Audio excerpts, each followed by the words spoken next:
Welcome back to Not So Grand Garage. Today I'm out of the shop and we're going to be talking about this solar system that is on the roof of my shop. I've had a lot of questions and comments over the year and a half that I've been doing this, and people have asked, how much it cost, what it took to do it, and so on and so forth. So I figured I'd go over all that with you and tell you how I did it. So let's get at it.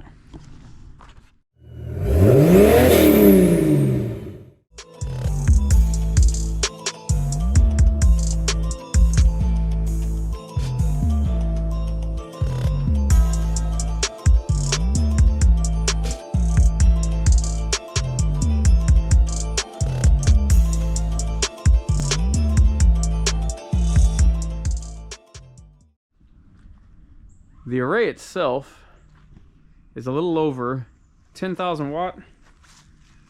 We've got 27 panels in total, if I remember correctly.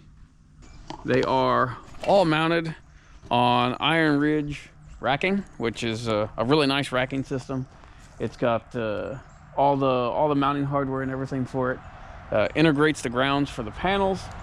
It's kind of spendy, but it's really nice and really simplifies the installation. The main racks, or the horizontal runs that support all the panels, they are anchored into the trusses of the shop with either 1.5 inch or 2 inch 3/8 lag bolts, and all of those are sealed up. All of the panels are wired in 3 different sets, and they are wired in series and come down to the inverter. And as you can see, I've got multiple runs of conduit coming down.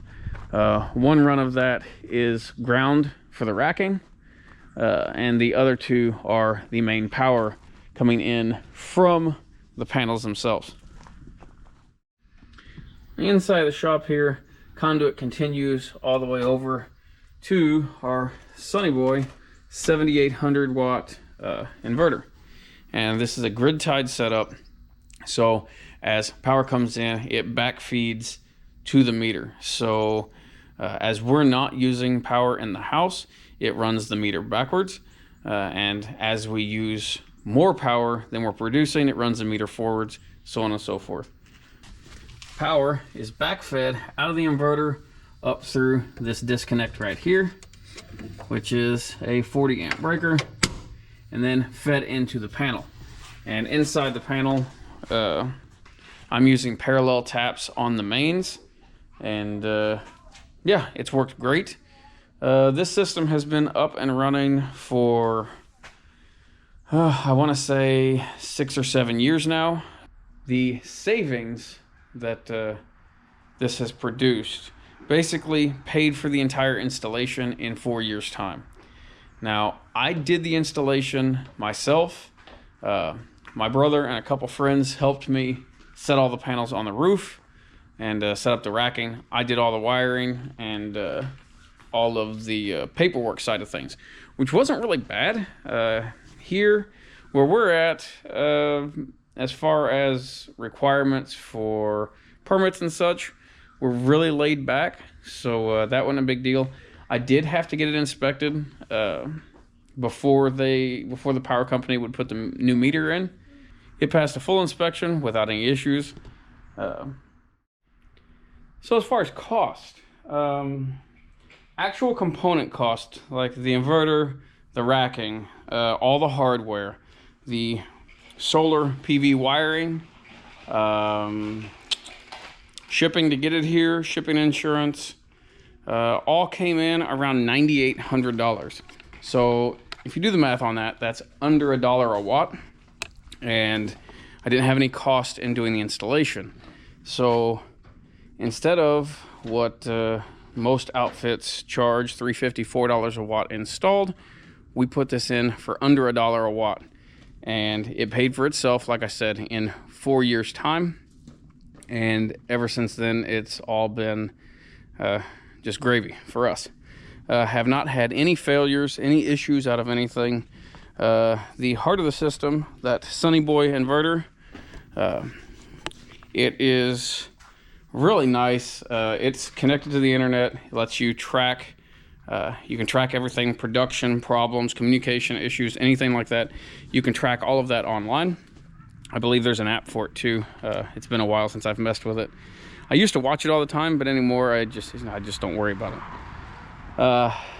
So our electric bill used to run $300-ish a month in the summer, and about the same in the winter, upwards of $400 in the winter when we're not burning the stove to keep the house warm.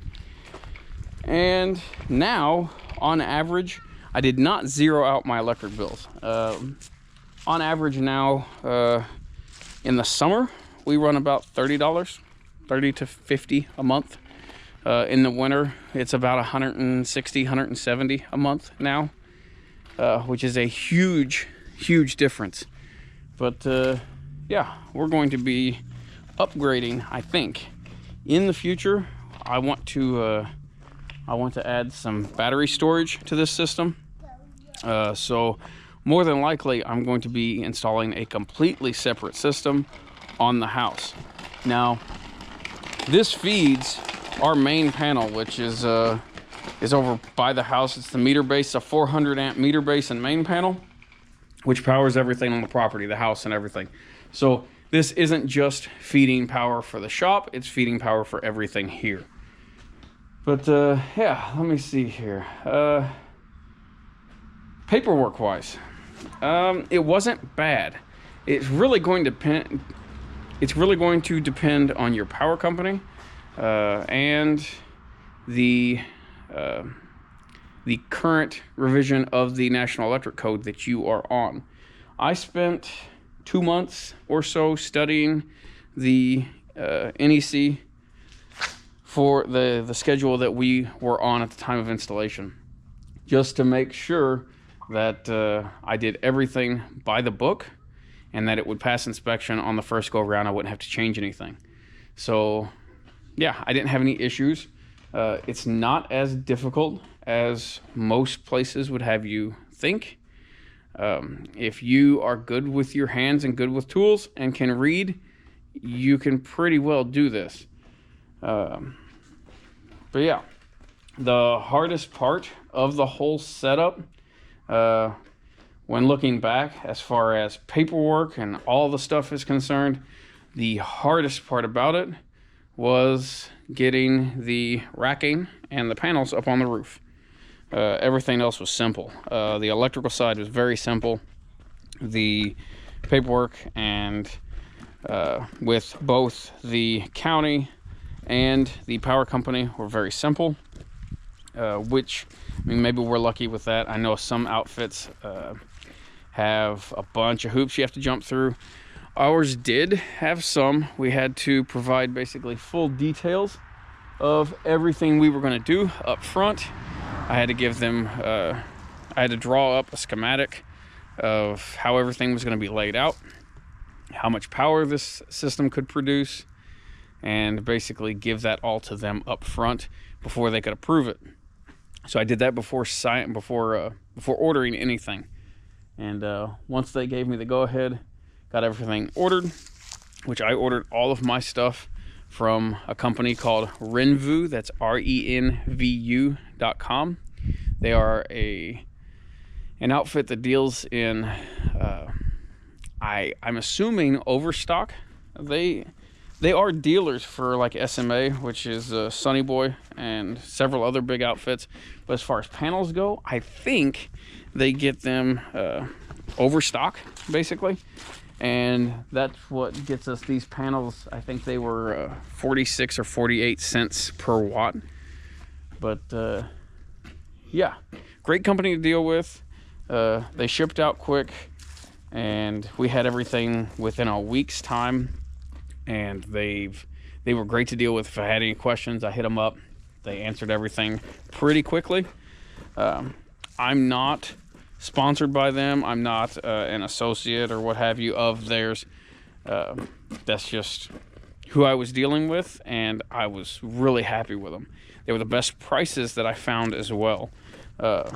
the inverter, the panels, everything was substantially cheaper through them, and like I said, didn't have any issues. But if I did it all again, I would strongly consider not mounting the panels on a building.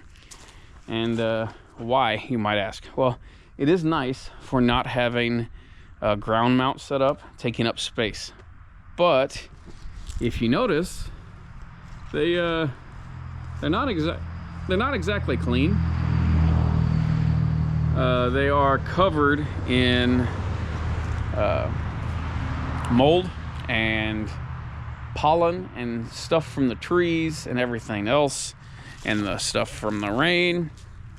And once a year or so, I get out a long brush and scrub these panels from the ground. It's not easy, nor is it fun, but it's kind of required to keep the efficiency up. Once they start getting a bunch of stuff built up on them, power production will noticeably fall off. So keeping them clean is one thing that you need to be concerned with. Also, we get snow around here, at least we used to. We haven't in the last probably couple years have we gotten a good snow. But anyways, getting 4, 6, 8 inches of snow off the panels so they produce power is a bit of a pain as well. So if I were to do it again, I would definitely consider finding a space to build a ground mount rack. Number one, it's much safer to clean, much safer to maintain. It's easier to maintain, and the setup and installation process would have been a lot easier.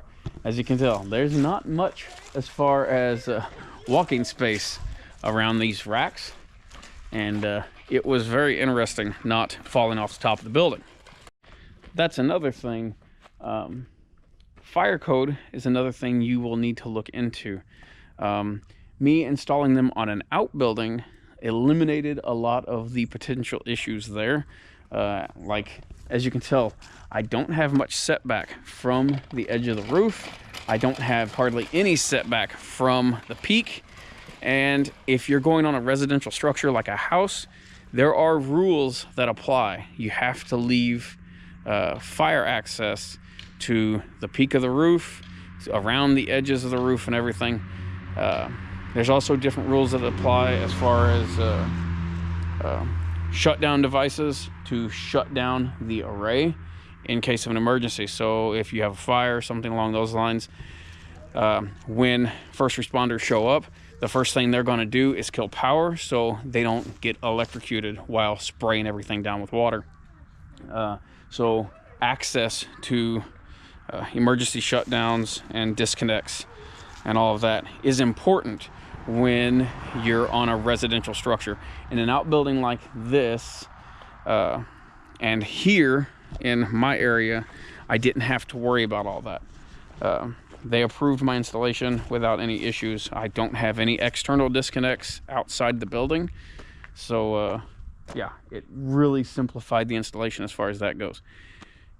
If you had a ground mount set up, you could have a disconnect right there on the array. It would be easily accessible. Yeah, I'm a fan of ground mounts. The only thing I don't like about them is the space they take up.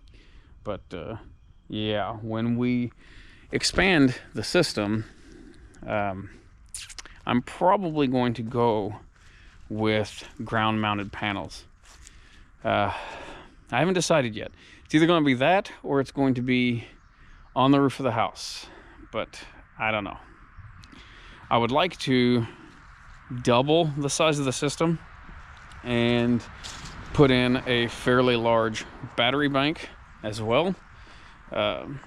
Something where I wouldn't have to run the generators if power went out, which I am looking into options there. I've reached out to a few companies, just kind of getting some details on the systems that they've got. And now a lot of these outfits that produce portable solar generators are producing inverters and such that can be grid tied and be main backup power for a house instead of just portable. So we're looking into that as well. Yeah, there's several outfits. I really like the hybrid setups where you can have batteries and be grid tied. Used to, when we installed this setup, you only had two options. You either were off grid, where the system was completely disconnected from the grid, you didn't have power incoming to the property, but you had to rely on batteries, which is great. I like the idea, but the expense is substantial. I mean, we've got a 400 amp main panel here on this property, and we use a lot of power. So in order to supply us with enough battery to supply all of our needs, it would have been $50,000-$60,000, and that's something that is recurrent because batteries don't last forever. You might, well, at that point in time, you might get 10 years out of a battery bank. Spending $50,000-$60,000 every 10 years just wasn't in the books. So we went grid tied only on this setup. And like I said, it's been great. So with a grid tied only setup, like we've got now, when power goes out, the inverter automatically shuts down. It's a safety thing as far as if you, just like with a generator, if you're backfeeding into the grid when power is off, the transformer out there up on the pole, it works both ways. So your high voltage line hits that transformer, voltage is dropped to down to whatever your house needs or uses. In this case, it's 240 split phase. I don't have 3-phase power out here. But if I feed power back into that transformer when the grid is shut down, that will ramp that voltage up to mainline voltage. The amperage won't be very high, but it's still enough to kill the lineman that is expecting that that power to not be there. So grid tied setups, they have to shut down or not feed the grid during a power outage. So with this setup, with this inverter, it automatically shuts down anytime the power goes out. But it has, I don't have it wired up because I've never needed to use it, but it has a separate function on it that has, you can wire in a separate outlet that will produce 2,000 watts of power to that outlet all the time. So if power is out, we could still have power as long as the sun is on the panels. If the sun's not up there though, there's no battery storage. So yeah, you don't have power. But yeah, that's one of the reasons we're gonna go with, we're gonna add on a battery bank and such, like I had mentioned. The newer hybrid systems, the hybrid inverters, allow you to do both. You can be grid tied and have storage on site. So when power goes out, you can pull from the battery bank, but you won't be feeding power back to the grid. Also, during like evening hours or peak usage, they can be set up to draw from the batteries as well to help eliminate those peak loads from your bill. So it's really nice. It's a real nice setup. And now a lot of the newer hybrid setups, you can actually set them up to not backfeed the grid at all. And what's nice there is you don't have to have any agreements with the power company or anything like that if you don't use their grid. So you can install a solar system, install a big battery bank, and you'll still have grid power coming into your property. And you can still roll your meter backwards, essentially, but you won't feed excess energy to the grid. So yeah, no agreements, no paperwork with the power companies. That can be huge in some areas because some places the power companies actually charge for you to have a grid tied solar system every month as an additional fee on the bill. Ours does not. But yeah, anywho, I'm sure I've glossed over a lot of things, but this setup, like I said, was very simple. The array took 2 days to put up with the racking and everything, and it could have gone faster. That was just me and my brother were up on the roof doing the racking and the panels. Probably 5 or 6 hours per day, so say 10 to 12 hours to build the entire array. The wiring side I did by myself, and that took an afternoon. Cut and run all the conduit, pull the wire through, and yeah, hook up the inverter as the manual stated. It was really simple. And then all that was required was the inspection, and I didn't have any issues there. But yeah, definitely worth doing, especially if you can do it yourself. Is solar worth it if you have to pay an outfit where I got quoted, I think it was $35,000 or $38,000 for this same system to have a local solar company do the work. And that was before I did any legwork myself, before I started researching how to do it and what was involved. And I was basically told that it's nearly impossible for a homeowner or an individual to do this themselves. You have to be certified this, you have to pull permits, you have to... They made it sound a lot more difficult than it is. Yes, you do need to know what you're doing. Yes, you do need to know a little bit about the electric code. You need to follow those standards. You need to be able to pass inspection. You need to pull the permits that are required for your county, your city, wherever you're at. And you do need to work with the power company if you use an inverter that backfeeds the grid. But it's not hard. In most cases, it's a couple hours worth of paperwork and some research. And outside of that, it's really simple. The Iron Ridge racking system that we used made the installation process really fast, really easy. Don't try and cobble together racking for your panels, because each panel has to be grounded to the rack. The rack has to be grounded, or I should say bonded. Everything has to be bonded together on the roof, and then down to... I actually drove another 8-foot ground rod for lightning protection, essentially.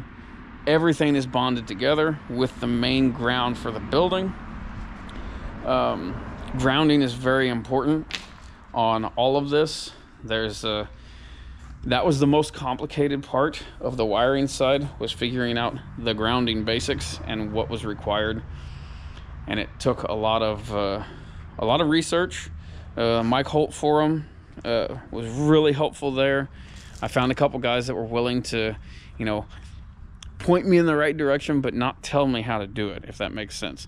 They would point me to the code sections I needed to read, and then I would go back and ask a question more specific, and they would point me in another direction until I got it figured out.